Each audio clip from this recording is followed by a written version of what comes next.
సత్య సాక్షి అనుదిన మన్నా ద్వారా మీ అందరికీ శుభోదయం. నేటి యొక్క వాగ్దానము ఇర్మియా గ్రంథము 15వ అధ్యాయము 21వ వచనం. దుష్టుల చేతిలో నుండి నిన్ను విడిపించేదను, బలాత్కారుల చేతిలో నుండి నిన్ను విమోచించేదను. ప్రవక్త అయిన ఇర్మియా భక్తుని ద్వారా ప్రభు ఇస్తున్న ఒక భరోస్కరమైన మాట. ఈరోజు ఒకవేళ తెలియని వ్యాధితో లేదా అపవాది యొక్క హస్త కృత్యములను ఉన్నావని నమ్ముచున్నావా? అపవాది నిన్ను శోధిస్తున్నాడని నువ్వు విశ్వసిస్తున్నావా?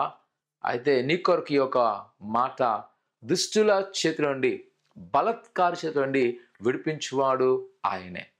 ఈ దినాల్లో చాలాసార్లు మనము మన యొక్క పరిమితిని చూసి మనము ఆలోచన చేస్తూ ఉంటాం, లేదా మనము ఎక్కువ దుష్టుని వైపు మన యొక్క మనసును పెట్టి వాడు చేసే దాన్ని బట్టి మనం బలహీనం అయిపోతుంటాం.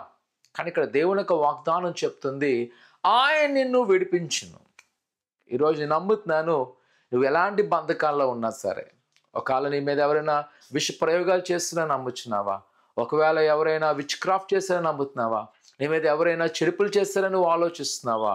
అయితే అప్రిసంగా మన నమ్ము, అపవాది దుష్టక్రియల నుంచి ప్రభువైన యేసుక్రీస్తు విడిపించగల సమర్థుడు.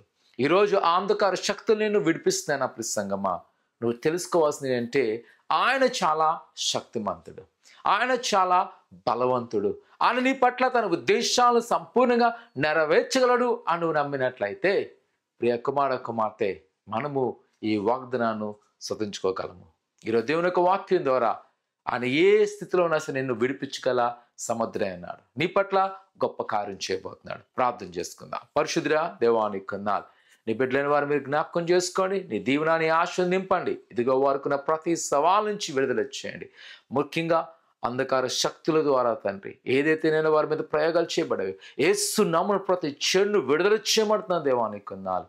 నీ కృపాక్షలు నింపి బలపరచుకోమని యేసు నామమున తండ్రి, ఆమేన్. భయపడద్దు. ప్రభువైన యేసుక్రీస్తు సకాలంలో మిమ్మల్ని విడుదల చేయను గాక. ఆమేన్.